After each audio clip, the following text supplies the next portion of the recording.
كم يوم أخ طالب علم سوداني، وكان يلقي كلمة جزاه الله خير وذكر هالقصة. أحيانا هو طالب علم لغته جيدة الفصحى، لكن أحيانا بعض الناس مع الحماس يترك اللغة الفصحى ويتكلم عامي.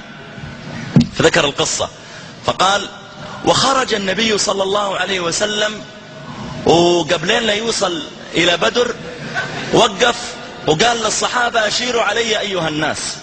فقام المقداد وقال: وأحسن.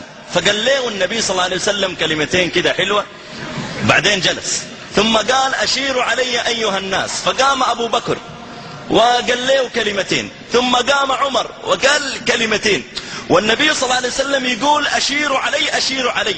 فقام سعد بن معاذ قال له: كنك دايرنا يا رسول الله. قال له: آي.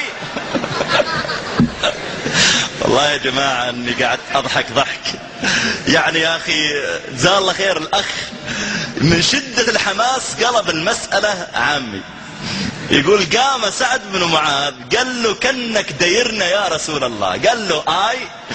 فقال: يا رسول الله قال: يا رسول الله والله قد آمنا بك وصدقناك وشهدنا أن ما جئت به هو الحق، وأعطيناك على ذلك عهودنا ومواثيقنا على السمع والطاعة، فامض يا رسول الله لما أردت، فوالذي بعثك بالحق لو استعرضت بنا هذا البحر لخضناه معك، ما تخلف منا رجل واحد، وما نكره أن تلقى بنا عدونا غدا، إنا لصبر في الحرب صدق في اللقاء، ولعل الله أن يريك منا ما تقر به عينك، فسر على بركة الله.